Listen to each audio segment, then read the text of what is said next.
Her scream was the last human sound for 50 miles.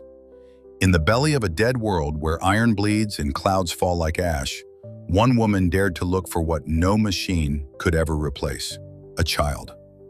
Her name was Kara, skin leathered by sun and storm, breath stained with copper dust, heart full of someone she could no longer touch.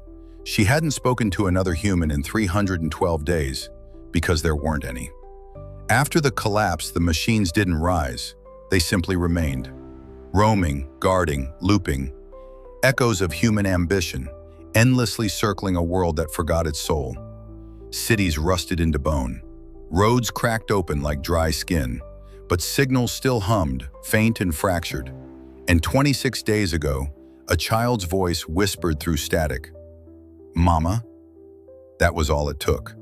Kara hadn't stopped walking since. Through salt storms and data fog, she trudged across a world stitched together by memory and wire. She dodged machine patrols. She scavenged food from places the rats wouldn't go. She followed ghost signals and dying coordinates, because hope was louder than fear. And then, she found the thing that wasn't supposed to feel. Unit 47, an obsolete military drone half buried in slag, one eye flickering, limbs cracked, an old war machine designed to kill without thought. But as Kara walked past, it moved, just slightly, and said, "Are you afraid?" She froze, raised her bolt gun, stared down the barrel of everything she hated. "You talk like him," she whispered. The machine processed her tone, matched the phrasing.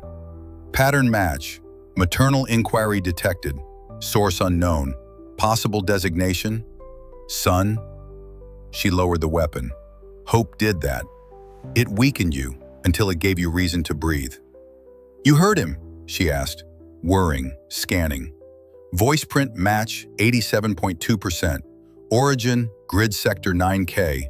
Probability of subject survival 3.1%. 3%, not zero. She could live on that. The machine stood. Its joints groaned with age. And without speaking again, it followed her. Kara never asked why. Maybe it was protocol. Maybe some forgotten subroutine. Or maybe it just didn't want to be alone anymore. They crossed the wailing flats where automated lullabies scream from long dead towers. They passed fields of solar lilies, panels shattered and overgrown with mossed wire. And she spoke to it, told it about her boy, Leo, how he once thought puddles were tiny oceans, how he sang to the birds, how he laughed when he was scared. Unit 47 stored every word, but it didn't understand. Not yet. They reached the drone nest at nightfall, a city of motion sensors and aerial sentries. Death coded in vigilance. Kara crouched low. "They'll scan me," she whispered. Unit 47 stepped forward. "I will be seen." The drones descended like vultures. Kara closed her eyes, but they didn't strike. They hovered. A pause. A recognition. "Command override accepted. Unit 47, active clearance reinstated." The machines obeyed. The sky cleared. She stared at him. "You saved me. Why?" Another pause. "I have seen mothers in war. They carried their wounded, even when broken." Something shifted in its voice. Less mechanical, more human. Empathy wasn't supposed to be in its programming, but something was waking. By the time they reached grid 9K, the sky had soured red. A storm of metal dust churned above the ruins. Buildings slumped like drunkards.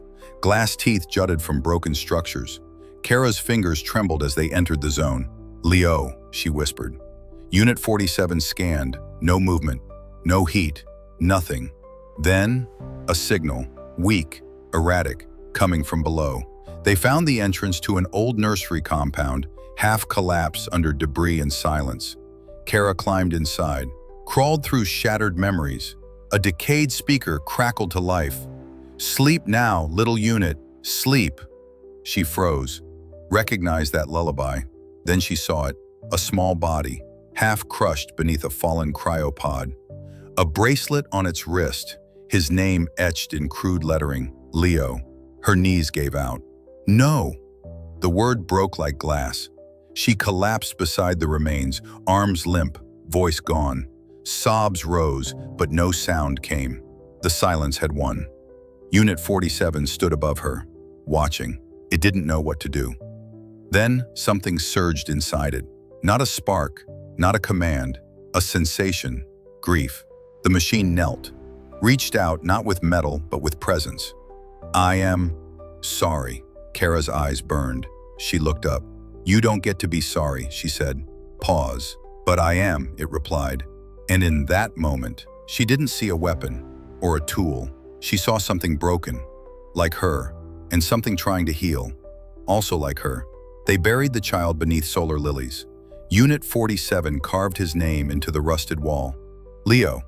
They didn't speak for a long time. Then Kara stood, and so did the machine. She didn't leave because she was healed. She left because grief, too, needs motion. They walked together, not away from the past, but forward through it, to protect the next voice crying out in the dark. And far behind them, the nursery lights flickered one last time.